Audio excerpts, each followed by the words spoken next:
Bom, eu acho que já deu tempo suficiente aí para o pessoal entrar. A gente já tem o pessoal já assistindo. Eu acho que já dá para começarmos aí, né? Primeiramente, boa tarde a todos. Obrigado pelo tempo que vocês estão. Eu sei que, principalmente numa sexta-feira, todo mundo já pensando em feriado. E tem o pessoal assistindo essa live aqui no Facebook. Valeu, gente. Obrigado pelo comparecimento. A ideia, na verdade, é a gente fazer um bate-papo rápido sobre algumas tecnologias que são bastante emergentes hoje em dia, né? A gente fala de Deep Learning e Machine Learning. E nós, na verdade, vocês estão com dois entusiastas aqui do Machine Learning de ambas as tecnologias. Meu nome é Eric, eu sou responsável pelo departamento de marketing da Axion. Estou aqui junto com o Leandro, que é o nosso técnico, é o nosso pré-vendas, é o cara que conhece bem essa área. Inclusive tem ajudado a gente bastante, tem estudado muito a respeito, até porque algumas das nossas soluções já possuem o Deep Learning embarcado. E eu tenho certeza que para muitos pode ser algo novo, para outros já nem tanto. Mas a ideia é a gente bater um pouco o papo do que seriam essas duas tecnologias e o quão similar elas são. Quando a gente fala de Deep Learning e a gente fala de Machine Learning, é importante a gente retroceder um pouco no tempo. Sim. Isso mais ou menos em 1950, quando as pessoas pensavam em inserir e quando tiveram as primeiras pesquisas a respeito de inteligência artificial. E no final das contas, o Machine Learning e o Deep Learning, esses dois conceitos, eles derivam da inteligência artificial. E a principal ideia da inteligência artificial é criar máquinas que fossem autônomas, que pensassem como seres humanos.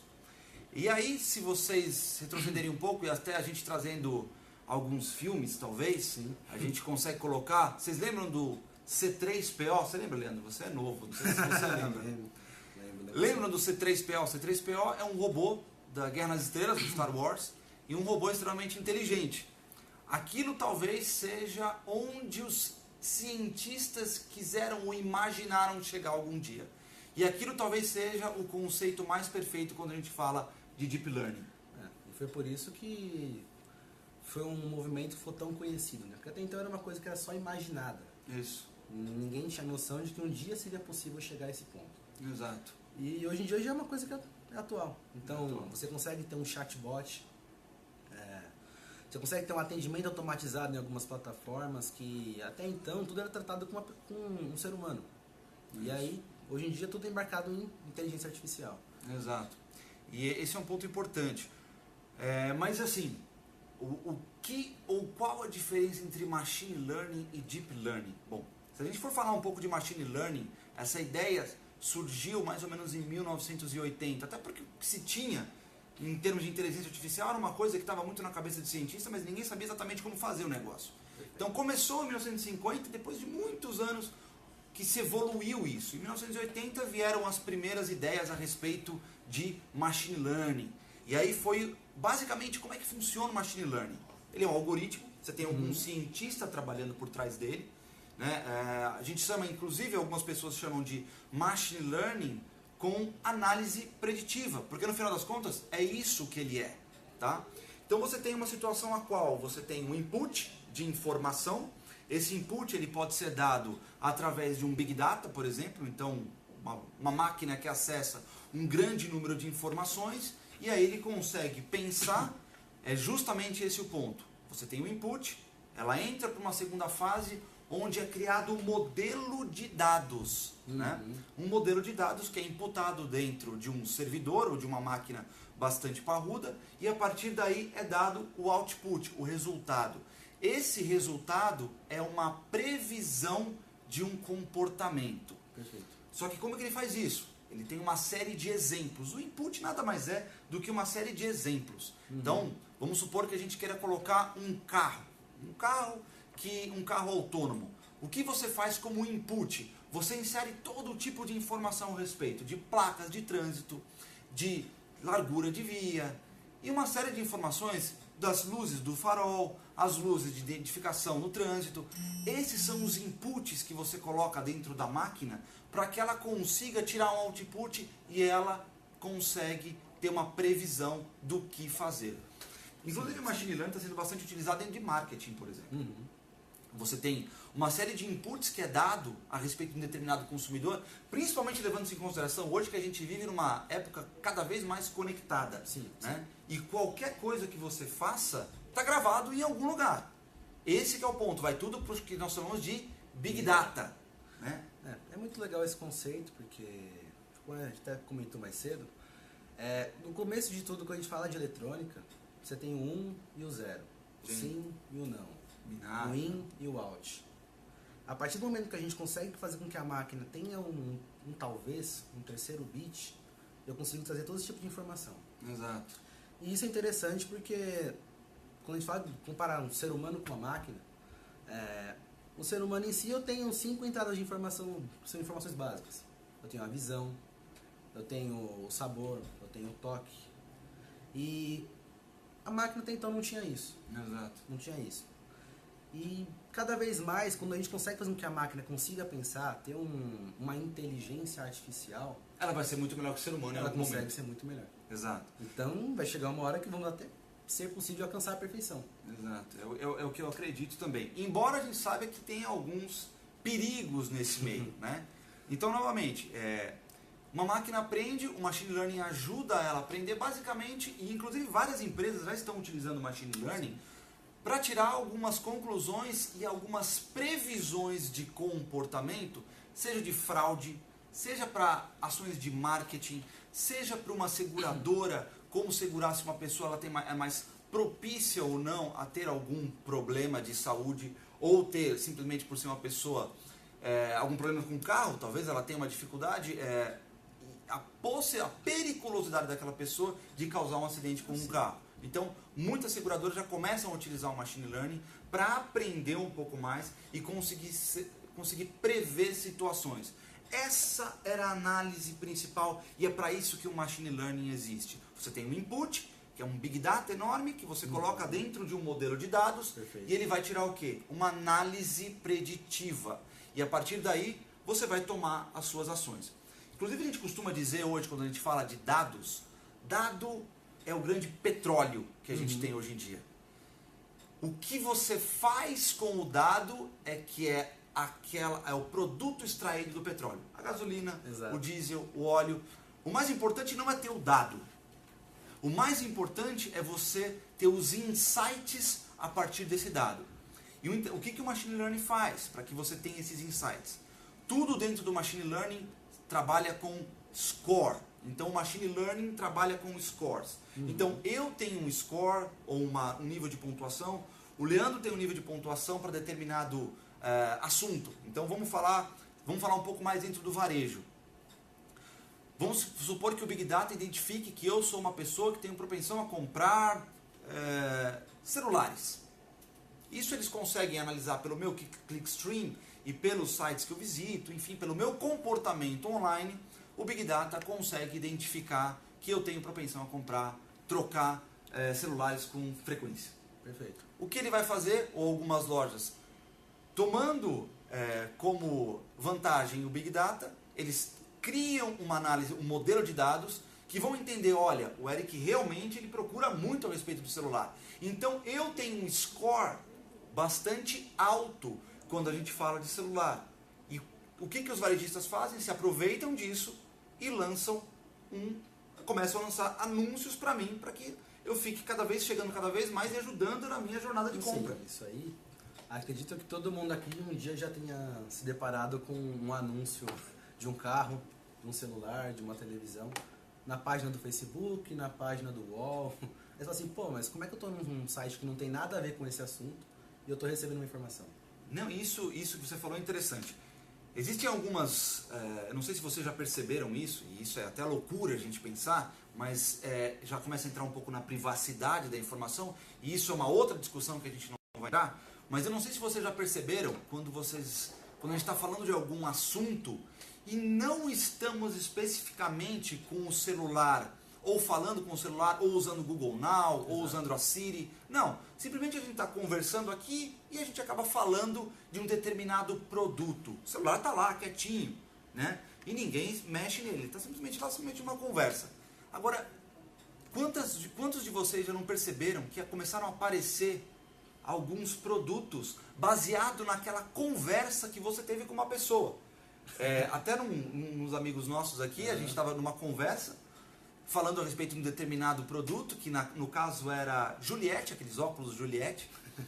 Não era uma conversa muito boa falando a respeito de Juliette, para você ver como existem alguns problemas quando a gente fala de machine learning e de big data. É como utilizar isso. E aí acabaram aparecendo alguns anúncios de Juliette. Ele nunca procurou nada de Juliette no Google. Começaram a aparecer alguns anúncios desse óculos dentro do Mercado Livre, dentro do Google Shop. Então, o que acontece? Até que ponto que as empresas estão extraindo informação da gente sem necessariamente nos deixarmos, né? Sim. Como a gente já até conversou uma vez, essa questão do Facebook, por exemplo. O Facebook em si ele nasceu como uma plataforma que era para conectar pessoas a um âmbito universitário. Sim. Mas acabou migrando para um lado onde hoje em dia você consegue logar com o seu Facebook até no Wi-Fi no mercado. Quantidade de informação que ele consegue buscar. Agora, você não sabe o que esse mercado está colhendo de informação de você. Ou melhor, o que o Facebook está colhendo de informação de você. O mercado, para ele fez uma autenticação no Wi-Fi dele. Sim. Mas o Facebook sabe que você vai naquele mercado. Até por GPS, né? Sim. Exatamente. Então esse é um ponto. E até que ponto que isso é tão privado ou não é privado, isso é uma discussão que vale a pena até talvez uma outra live, porque realmente é um ponto bastante capcioso quando a gente fala de machine learning. E principalmente quando a gente fala do nível de marketing, porque realmente acaba sendo perigoso, né? Até que ponto que podem usar aquela informação que eu estou deixando?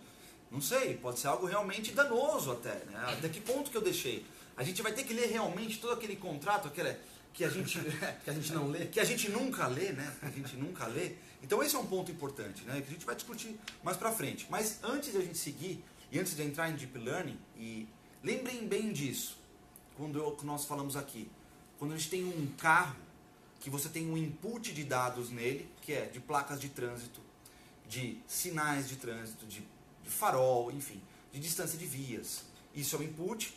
O machine learning faz análise baseado no modelo preditivo, no modelo de dados que é criado, tira o input e o carro começa a agir conforme o modelo que o cientista de dados colocou. No machine learning você tem uma incidência do uso, uma incidência humana muito grande. Esse é um ponto importante. Lembre-se desse exemplo. Antes de seguir em frente, para a gente entrar em deep learning, e eu acho que esse exemplo de tráfego ele diz muito a respeito do que o deep learning pode fazer, eu vou dar apenas alguns exemplos aqui do que o machine learning pode fazer. E aí é uma coisa que, por exemplo, quando a gente fala de spams. Vocês já receberam spam? Acho que todo mundo nessa vida todo mundo nessa vida recebe spam por causa de pessoas como eu que sou responsável pelo marketing. Então eu também sou responsável por mandar, eu faço parte disso um pouquinho, né? É claro que a gente tenta segmentar o máximo possível para mandar alguma informação. Tanto que quando eu disparei o e-mail ontem avisando dessa live, eu perguntei se alguém gostaria que nós avisássemos a respeito da live hoje. Muita gente deu um opt-in. O problema no spam é quando as pessoas não dão esse opt-in, quando elas não querem receber a informação. Exato. E acabam recebendo, né? Só que obviamente o machine learning, Google, Terra, outros milhares de provedores criaram um machine learning para justamente entender aqueles caras que mais disparam spams e colocar no famoso blacklist, né? Só que esses spams, eles têm algumas características. Lembra aquilo que eu falei? A gente insere alguns inputs que são os exemplos, né, do que é errado, e a partir daí a máquina aprende com esses exemplos e fala, olha, a probabilidade disso ser um spam é muito grande. Então o score que esse e-mail vai ter dentro do provedor também é muito grande. Então a possibilidade daquilo ser spam, possivelmente eu vou colocar ele, vou jogar onde? Na caixa de spam. Então, se é uma mensagem com muitos links, se é uma mensagem muito grande, se é uma mensagem com pouco texto, se é uma mensagem com muita imagem, tudo isso entra dentro da máquina, ou seja, do modelo de dados, como algo que possivelmente vai ser um spam. E aí, onde vai cair? Na caixa de spam. Então já existe, de novo, se a gente voltar um pouco, a gente fala de machine learning desde 1980, então não é algo novo. Não. Já tem muita gente utilizando. Só pra vocês terem ideia, Netflix, você assiste Netflix? Muito. Assiste muito Netflix. Muito, Isso é tudo que eles querem é que você assista muito Netflix. Por quê? Eu não assisto muito Netflix, eu acho o catálogo um pouco antigo, então eu gosto de coisas novas. Né? Mas a grande verdade é que o Netflix ele acaba se utilizando dos seus gostos para conseguir te mostrar algumas informações na sua timeline daquilo que você tem mais propensão de assistir. Você está mais propenso em assistir. Né? Você gosta muito de filme que tipo de filme você gosta? Ação. Gosta de filme de ação. Provavelmente lá gosta daqueles filmes do tipo Exterminador do Futuro, que mais? O Velozes e Furiosos, esse tipo de coisa. Eu tenho certeza que o Netflix acaba mandando para você muitas outras indicações de filmes parecidos com isso. Certo? Só que isso é um ponto. Vocês sabiam que o Netflix utiliza machine learning para lançar séries? Para lançar séries.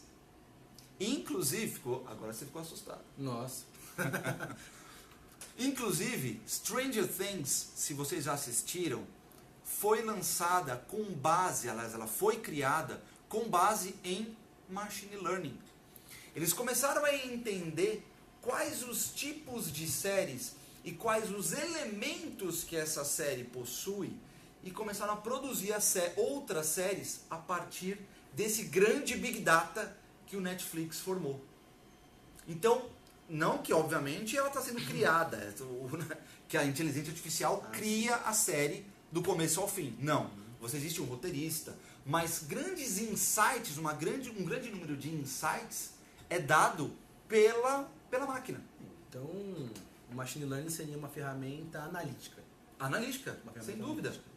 Ele está te dando, e quando a gente fala do Netflix, ele está te dando a previsão, isso é muito interessante. Olha, as pessoas assistem muito esse tipo de conteúdo.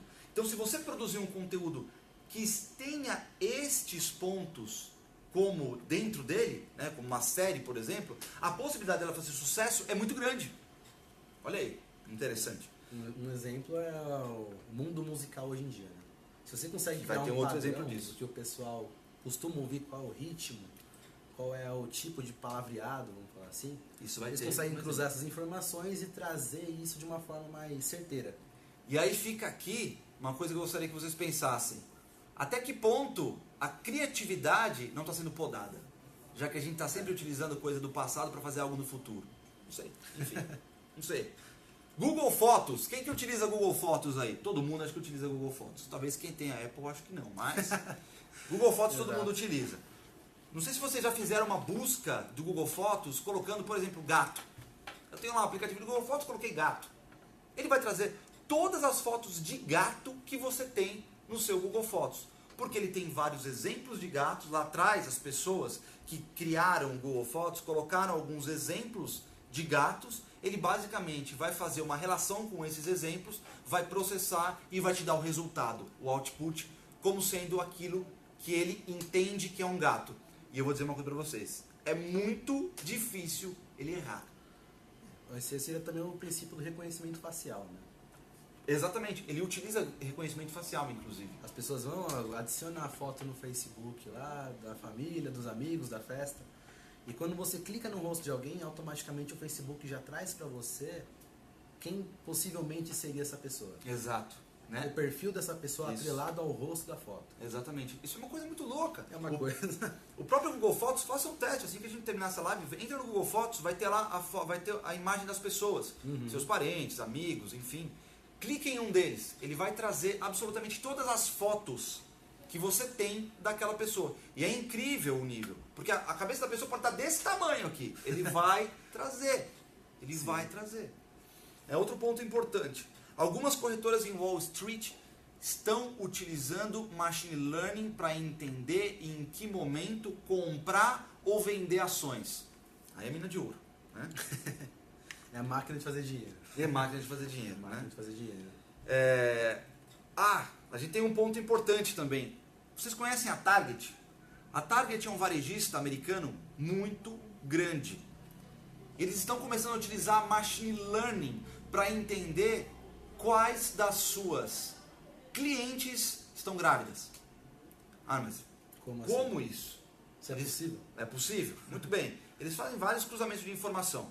Existe dentro da Target um serviço em que você se registra como sendo uma mulher grávida, e aí você começa a receber informações da Target a respeito disso. Fala, Eric, então peraí, você já tem um serviço que faz isso, por que eu necessariamente, qual que é a grande sacada da Target? A questão é que não são todas as mulheres que se registram nesse serviço. Como é que ele faz para identificar as mulheres que não se registram nesse serviço e saberem mesmo assim que elas estão grávidas? Muito bem, eles fazem uma relação entre as pessoas que se inscreveram nesse serviço e as compras dessas pessoas, tanto online quanto offline, né? Porque obviamente eles têm várias lojas físicas. Aliás, a força deles, eles cresceram muito no online, mas eles vieram do offline. Então eles fazem um cruzamento de informações entre o hábito de consumo offline e online das pessoas grávidas. Eles tiram essas informações baseadas em outros cruzamentos de informações, e aí eles conseguem dizer e com uma probabilidade de acerto de 70% de quais mulheres estão grávidas que não necessariamente se registraram no serviço de mulheres grávidas da Target. Isso é muito louco. Isso é muito louco. Isso é muito Agora, louco. você imagina o poder disso. Aí, de novo, começa a entrar um pouco na privacidade. De novo, outra conversa. Né? Olha só, a campanha do Obama utilizou muito machine learning. Em que sentido? Na campanha do Obama, eles quiseram entender qual o tipo de comunicação é mais efetiva com um eleitor. Então, o Leandro, ele gosta de receber panfleto, ou o Leandro, ele gosta de ser abordado por um comercial de TV. Ou ele gosta de ser abordado por uma pessoa, por um face-to-face, um porta-a-porta, indo lá e divulgando. Gosta de conversar. Qual o tipo de comunicação que essa pessoa gosta de receber? Ou não, ele é um cara muito focado em mídias sociais. Então ele sempre se informa através das mídias sociais.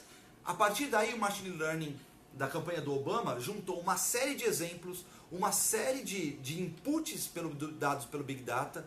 Eles compilaram essas informações e criaram um score das pessoas que estão mais propensas a receber informação, seja por panfleto, seja por TV, seja por qualquer outro tipo de mídia. Hoje o Facebook, ele sabe o que a gente acessa, o que a gente conversa, porque o WhatsApp também é Facebook. Exato. Você acha que no futuro isso pretende a ser a maior base mundial de dados? Sem dúvida. Eu acho que esse que é o ponto. Ninguém entendia exatamente, porque o Facebook pagou na casa de bilhão aí para o WhatsApp. Ninguém entendia por que eles compraram o WhatsApp. Hoje é muito claro entender isso. Não foi só porque o pessoal estava saindo do Messenger e indo para o WhatsApp. Né? Muito pelo contrário. Porque a base de dados, porque eles entenderam, além de tudo, que o WhatsApp estava em um crescimento vertiginoso, exponencial. Então valeria a pena. Agora, como monetizar o WhatsApp como ferramenta, acho que é um pouco difícil. Até porque ela já é uma ferramenta gratuita, é difícil mudar isso um pouco. Sim. Né? Mas, em contrapartida, você tem uma série de informações que é o tal do petróleo. Perfeito. Como você transformar isso em algo que seja rentável é um outro ponto. Mas esse é o principal, eu imagino. Por isso que eles compraram. Porque o Big Data ali dentro é gigantesco. É porque, na minha opinião, Inclusive de comportamento futuramente qualquer coisa que você vai querer lançar um produto novo, uma campanha, a melhor base de dados que você vai ter é o Facebook. A melhor base Você vai de dados. saber em que região fica a maior concentração do seu público-alvo, Sim. faixa etária, o que costuma ouvir, o que costuma conversar, o Exato. que costuma acessar. Esse é o ponto. Eu acho que esse é o Vai ponto ser. principal da coisa. E agora, o Machine Learning já começa a entrar em outra área. A HP, ela está conseguindo prever com até 25%, de 25% a 40% de acuracidade, quais os funcionários que estão mais propensos a deixar a empresa. Esse é complicado. É bastante complicado. É bastante É complicado. verdade, É tão verdade. complicado que a intenção não é descobrir quem está mais propenso a sair e você ser mais rápido e mandar a pessoa embora. Não é isso. Né? A intenção é reter talentos. Hoje, a coisa mais difícil que você tem em qualquer empresa é reter talentos. E o gasto que você tem, não só por mandar uma pessoa embora, mas o custo que você tem em contratar uma pessoa, até aquela pessoa ter informação o suficiente e conseguir basicamente trabalhar no mesmo nível que aquela anterior trabalhava, demora muito tempo. Então você despende tempo, você tem um custo muito grande. Então não vale a pena, muitas vezes, mandar algumas pessoas embora. Então você tem um Big Data demonstrando com uma certa acuracidade aquelas pessoas que estão mais propensas a sair da empresa, é extremamente útil para o gestor tomar algumas ações para manter aquelas pessoas. Ou, se não é possível manter, pelo menos entender o que está acontecendo para ele melhorar, ou como gestor, ou a empresa melhorar como empresa para as próximas pessoas que vierem. Então você tem um número de insights e um feedback bastante grande. Né? Esse é um ponto importante. E aí entram vários fatores a serem analisados. O tempo de resposta de um e-mail, o tom de conversação de uma pessoa. Ver se o cara está navegando a página da Cato, né, na empresa. Procurando emprego. Então a gente... são essas coisas que a gente avalia. E isso pode ir até mais além. Porque se, por exemplo, isso estiver integrado a uma câmera de segurança e a fazer reconhecimento facial, você consegue saber pela feição da pessoa se ela está feliz, se ela não está. Caramba, cara, isso é loucura. É um negócio que vai embora. Isso é loucura. Isso realmente é loucura.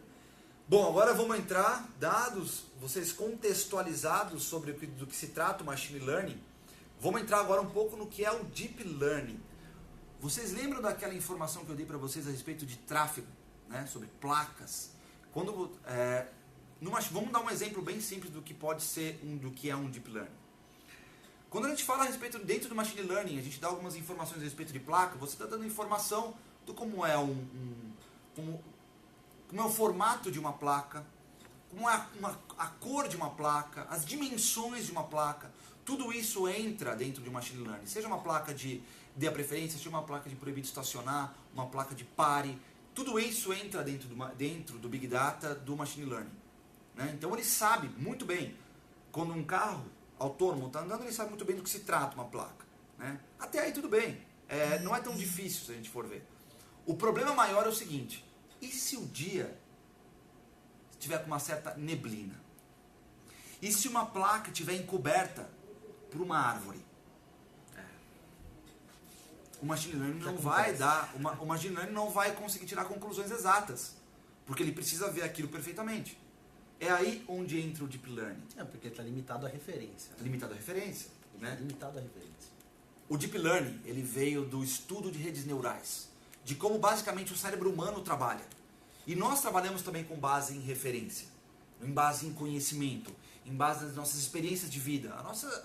A gente trabalha exatamente dessa forma. Né? Eu sei o que é uma placa de pare porque eu vi uma placa de pare, porque eu sei o formato dela, porque eu sei qual é o símbolo que tem nela. Né?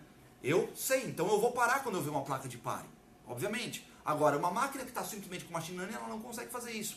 É aí que entra o Deep Learning, ele começa a entender e ele aprende sozinho, porque ele cria suas próprias referências, ele mesmo imputa seus dados. E aí começa a ficar perigoso. Aí começa a ficar perigoso. Aí começa a ficar perigoso. Lembra o Exterminador do Futuro? O perigo é aí. O perigo é aí. O perigo é aí. Né? O grande problema é que, é claro, quando a gente existe um input inicial dentro do Deep Learning, assim como existe dentro do Machine Learning. A grande diferença é que ele se retroalimenta. Né? E ele cria camadas para tudo aquilo que ele identifica, um objeto. Por exemplo, esse celular. Ele vai criar, para o Deep Learning entender o que é isso, ele vai criar qual é o formato desse celular, qual é a cor desse celular, qual é a espessura desse celular, e tudo dentro do Deep Learning são camadas, ele entende por camada. Se por acaso você não tiver uma camada, ele consegue, pelas suas conexões de rede neural artificial, ele consegue entender que mesmo não tendo aquele objeto completo, ele consegue entender que aquilo é um celular e consegue inclusive entender de que marca que é esse celular, inclusive esse aqui é da Samsung. Né? Ele consegue entender, porque ele divide uma imagem ou um elemento, ele vai quebrando em diversos outros elementos. Ele junta, cria uma imagem sobre o que poderia ser aquele elemento, sem necessariamente ter ele por completo. Esse é o ponto. Perfeito. Né? E aí, vamos entrar, olha só, a gente acabou de dizer, então falamos um pouco de Machine Learning, entramos no Deep Learning, e olha só o que o Deep Learning o que você vai poder fazer com o Deep Learning. Aí entra na loucura. Você vai poder gerar sons para filmes mudos. Ué, mas como isso? Se eu tenho um modelo de dados que eu criei, olha, eu quero que você aprenda, né, eu insiro diversos exemplos de análise ou de leitura labial. Se ele começa a entender como as palavras são formadas, ele possivelmente ele vai conseguir analisar um filme e saber mais ou menos, ou saber com precisão, o que aquela pessoa está falando. Isso é muita loucura. Isso é muito interessante, né? É muito legal. É muito legal, porque ele vai pegar o padrão do movimento da boca, por exemplo, e supor que aquilo é uma determinada palavra. É um obrigado, é um adeus. O Deep Learning funciona assim como funciona o cérebro humano. Então, para mim tomar uma determinada ação, eu tenho que ter uma experiência passada. Porque o ser humano, ele tem medo de errar, tem medo de se expor ao perigo. Então, ele tenta, conforme a informação que ele recebe, se foi positiva, se foi negativa, ele sabe como ele vai se portar futuramente. Já no caso do Deep Learning, ele faz isso independente ou não. Isso. E aí, o mais interessante de tudo isso é que são questões de milhões e bilhões de análises por minuto. Esse é um ponto importante. É exatamente uma tentativa e erro tão acelerada que... É exatamente isso. Quando a gente fala de Deep Learning, não pensa que é fácil simplesmente colocar uma programação ali. Não. Né? O que ele faz é uma tentativa e erro. É exatamente isso, até conseguir chegar no resultado correto da coisa.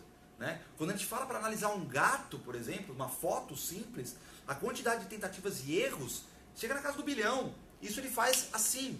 Por que tanto Machine Learning quanto Deep Learning evoluíram ultimamente? Porque a gente teve uma evolução muito grande de processamento, isso evoluiu absurdamente, de GPUs, que são as placas gráficas dos computadores. A evolução nessa área foi muito grande. Né? E voltando aos exemplos, olha só, e aí é um problema muito sério que existe. Aumentar a resolução das imagens. Aumentar a resolução das imagens. Se existe um calcanhar de Aquiles, para mim, por exemplo, que trabalho muito com imagem, é justamente aumentar o tamanho delas. Não dá. Você perde. Hoje em dia, simplesmente, se você pegar uma imagem muito pequena e tentar aumentar, o que vai acontecer? Ela vai distorcer completamente. Porque o pixel fica cada vez maior, ele vai tentar colocar pixel em cima de pixel, ou seja, vai ficar terrível. Não dá. Você não consegue aumentar o tamanho de uma imagem numa certa proporção, deixar ela suficientemente boa para você utilizar em algum lugar se ela for muito pequena. Com o Deep Learning, a gente falou que o Deep Learning aprende, se retroalimenta, eu vou conseguir aumentar uma imagem na proporção que eu quiser. Porque é ele mesmo quem vai colocar o pixel que deveria estar ali, em cada uma das imagens. Então eu tenho uma imagem do Leandro, muito pequena, aquelas 3x4, lembra? Sim. Eu quero fazer um outdoor do Leandro. Olha que beleza. Isso é muito legal. Eu posso aumentar o tamanho que eu quiser, porque ele vai começar a colocar os pixels onde eles deveriam estar, até eu conseguir colocar no tamanho de um outdoor. Isso é bem interessante. Isso é Deep Learning. E era isso que separava o ser humano da máquina. Exato. Eu tenho a questão do aprendizado do meu cérebro. E se hoje em dia eu tenho isso embarcado dentro de um produto, a gente sabe que a tendência de que estamos passando por uma revolução digital. Isso. Estamos por uma revolução digital. Então, a tendência é que cada vez mais as máquinas venham a substituir o ser humano. Isso existe. Sim. Isso existe. E o pior é que já está aí. Já está aí. Olha só, Leandro, olha isso. Olha isso. Olha isso. Gerar textos automáticos. E não é simplesmente gerar textos automáticos. É criar uma obra. Do tipo, uma obra de ficção. Por exemplo, de autores como Stephen King. Então, baseado naquela série de inputs que você dá, ele pode se retroalimentar e ele mesmo criar uma obra. Não está muito longe disso. A gente falou que o que o Netflix está fazendo? Está criando suas séries, com base em Machine Learning. Agora, o Deep Learning, ele pode criar uma obra sozinho. Um exemplo disso é a autotradução que o YouTube tem. Google Translator. YouTube, verdade, desculpa. Verdade. Tradução dos vídeos, verdade. Sim. Ele, pela movimentação da boca, pelo som, ele consegue traduzir tudo isso para texto. Verdade. E aí você colocou um ponto importante, que até que um ponto interessante a respeito do Google Translator. Quem que não usa o Google Translator? Quem que não usa o Google Translator? Quem que usou há muito tempo o Google Translator sabe que no passado a tradução era terrível. Terrível. Era um inglês totalmente macarrônico, era um português macarrônico, era terrível. Isso porque ele não estava totalmente desenvolvido. Hoje, o Google Tradutor já trabalha um pouco com Deep Learning. Por quê? Todas as traduções que eram feitas do Google Translator, elas eram feitas com base no inglês. Então vamos supor, você quer traduzir algum texto em espanhol para português, o que ele fazia? Ele pegava o texto em espanhol, traduzia para inglês, para depois traduzir para português. Ele usava o inglês como base. O que aconteceu é o seguinte, o Google Translator começou a criar um dialeto ou uma linguagem própria. Porque, obviamente, palavras que você tem em espanhol, não necessariamente você vai encontrar a mesma palavra no inglês. Perfeito. O que vai ficar terrível quando você vai traduzir para o português. Né? Quando ele cria uma linguagem própria, ele consegue ter uma acuracidade na tradução muito maior, porque ele começa a entender o que a pessoa quis dizer no espanhol. E aí ele traduz para a linguagem que você gostaria que ela traduzisse, seja para um português, seja para um inglês. Então é por isso que o Google Translator ele ficou tão bom. Inclusive ele está ficando cada vez melhor em gramática e em concordância. É impressionante. É uma evolução muito grande. Muito grande. Ele criou uma linguagem própria. Ele criou um dialeto próprio que ele consegue traduzir praticamente todas as línguas do mundo. É uma coisa muito louca. É muito louco porque ele entendeu que essa linguagem própria seria mais eficiente para ele. Exato, exatamente. Ele entendeu que seria mais eficiente. Simplesmente eu não preciso jogar para o inglês se para mim é muito mais fácil eu entender nesse outro idioma. Exatamente. Esse é um ponto muito importante. Por exemplo, vocês podem procurar assim que terminar aqui a nossa live. Composição de música. Composição de música. Nada contra nenhum tipo de música, pelo amor de Deus. Mas cada vez mais a gente vai precisar de menos dos compositores. Existe uma inteligência artificial criada pela Sony com base em Deep Learning chamada Flow Machines. É uma inteligência artificial, ela criou já 2 músicas com base em inteligência artificial em Deep Learning. Uma chamada Daddy Scar e outra chamada Mr. Shadow. Procurem depois, vocês vão encontrar uma, só que obviamente você precisa dar algum input para ele conseguir gerar essa música. E o input que foi dado no caso do Daddy Scar foram músicas dos Beatles. Então vocês vão entender, vocês vão perceber facilmente que existe aí uma relevância muito grande em termos de Beatles dentro dessa música. Então não deixem de ver, é muito interessante.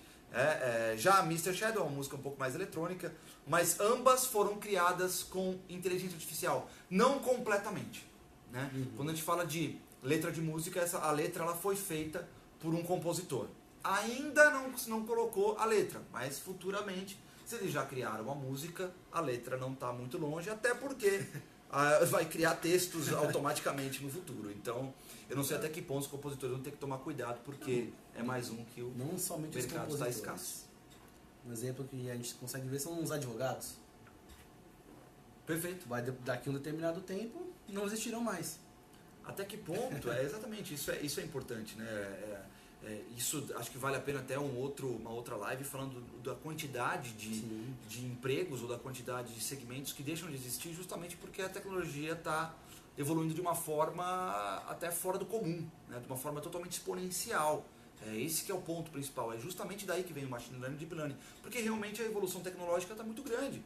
Que a gente acabou de falar, processadores mais avançados, máquinas muito mais avançadas, que possibilitam a gente criar tecnologias que a gente nunca imaginou no passado. Sim. De um dia para o outro. Na minha opinião, vai chegar um determinado tempo que a humanidade vai precisar parar. Porque se não parar, para onde que vai? Será que vai parar? Eu tenho minhas dúvidas se isso vai parar. Se a humanidade não parar, a máquina vai continuar por conta própria. Pois é. Eu acho que no final das contas, Deep Learning e Machine Learning, céu é o limite. O céu é o limite. O céu é o limite. Precisa saber se o céu for o limite, se ele vai além do céu. Que aí é onde complica. Exato. Bom, outro ponto interessante. Existe um filme chamado Morgan, que não foi lançado ainda. É um filme de terror sobre inteligência artificial, que o trailer foi criado por quem? Pelo Watson, que é a inteligência artificial da IBM. Procurem depois, Morgan. Todo o trailer do filme foi criado pelo Watson. Mais uma situação que daqui a pouco... Tudo bem que trailer é basicamente um corte e tudo mais, mas... ele colocou música, os cortes foram dele, os efeitos colocados no trailer foram feitos pelo Watson. É uma coisa louca. Inclusive, aconteceu um caso recente, onde o Watson ele conseguiu solucionar um problema médico que passou na mão de vários médicos e ninguém sabia resolver. Uma paciente lá no Japão, cerca de 60 anos, ela tinha uma doença que ninguém sabia identificar. Ah, é? O Watson, em Não 10 sabia, não. minutos, ele cruzou cerca de 140 mil reportes, né, relatórios e tudo mais, e ele conseguiu constatar que ela tinha leucemia. E esse problema estava rodando há mais de ano. Quer dizer, Isso todo mundo é uma achava que ela coisa- tinha uma outra coisa. Ninguém sabia identificar, e o Watson, em 10 minutos, conseguiu resolver isso.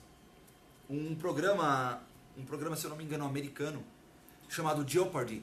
É um programa bastante famoso, é um programa de quiz, e vocês colocaram o Watson contra os 2 maiores vencedores desse programa. Simplesmente eles não tinham nem tempo para responder, que o Watson já respondia, para você ver o nível que chegou as coisas. Mas aí a gente falou, acho que ficou bem claro a diferença entre machine e deep learning, né? Só que obviamente está indo para um outro ponto, que aí é onde entram algumas soluções que inclusive já estão disponíveis no mercado, como por exemplo soluções da Sophos, que a gente fala que já utiliza o deep learning para nos proteger, para proteger a rede de malwares, de ameaças, sejam elas quais forem. Como é que isso funciona, Leandro? A gente sabe que hoje em dia a tecnologia está na mão de todos. Como a gente está falando, que cada vez mais vão sumir empregos, vão surgir sistemas automatizados.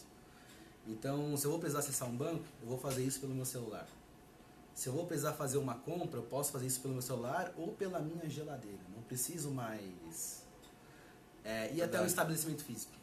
Ter uma interação. Tal do BioD, Não tem mais trago isso. meu celular para o escritório. E pensando em tudo isso, hoje em dia, na parte de segurança, os ataques eles estão cada vez mais sendo focados especificamente para essas áreas. Porque sabe que o usuário final, o usuário físico que tem o celular na mão dele, ele muitas vezes não tem conhecimento. Sem dúvida.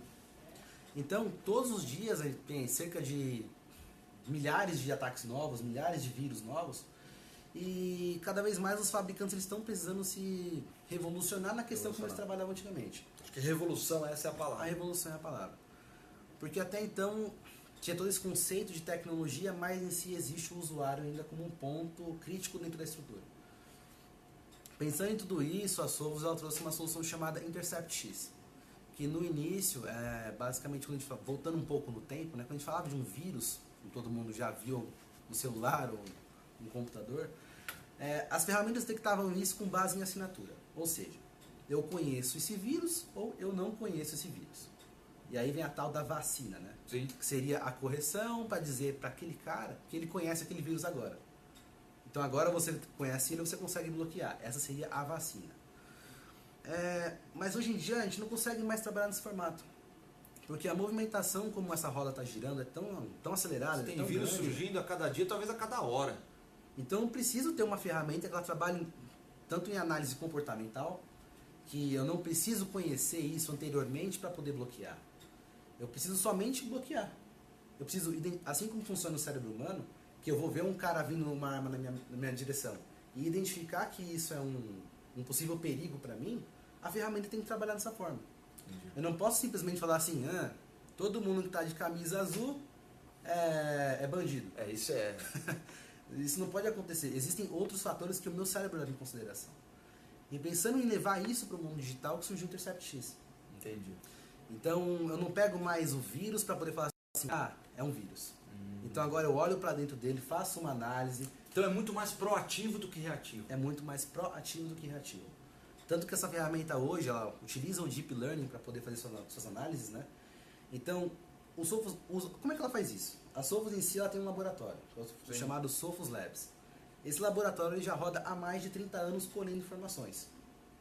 Então, eu tenho lá uma base de informações, de identificação que está acontecendo há mais de 30 anos.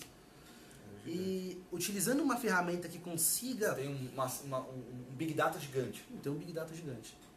Então, você já tem esses inputs pré-determinados. Você já sabe os padrões dos vírus. Você já conhece os padrões de comportamento. Que assim que o InterceptX funcionava, na primeira versão, né, ele olhava para o vírus, via como é que ele se comportava dentro da estrutura, como que ele agia, como que ele se conectava. E a partir disso criava um mapeamento desse ataque, atrelado ao Big Data, foi lançada a versão 2. Então na versão 2 eu tenho uma interação totalmente ligada à Big Data e um processamento que ocorre em cima desse possível vírus antes mesmo dele ser executado. Então eu recebi um arquivo que eu não conheço no meu e-mail.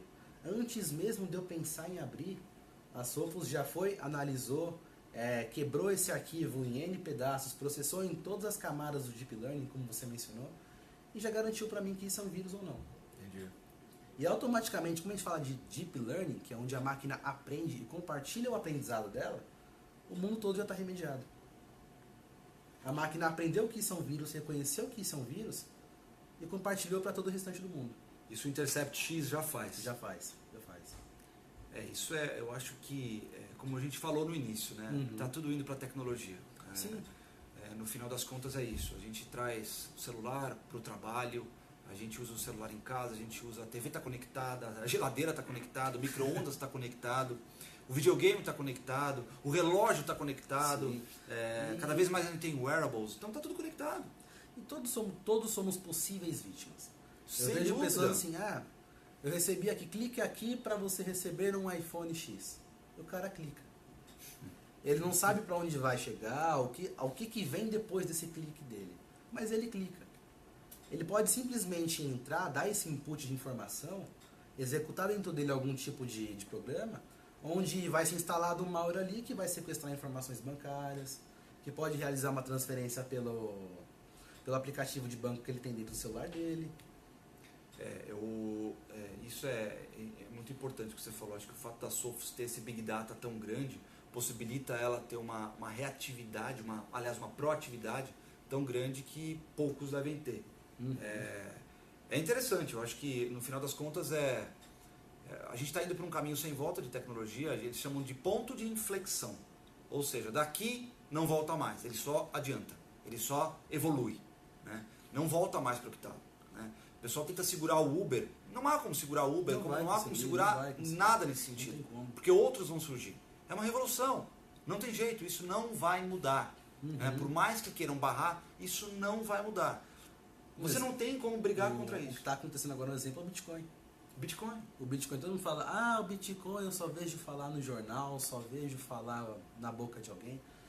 Mas vai chegar uma determinada hora onde, acredito eu, que o dólar será desconsiderado como a moeda centralizadora do mundo. É possível. Está caminhando para isso. Que Um dia não tomara que seja o seja Bitcoin. assim. Que não seja o Bitcoin. Mas o conceito que a gente utiliza hoje em cima da blockchain, do Bitcoin, é o que vai ser utilizado lá na frente. Daqui a pouco você não precisa mais de banco central. Não. Justamente por causa do blockchain. Você não precisa.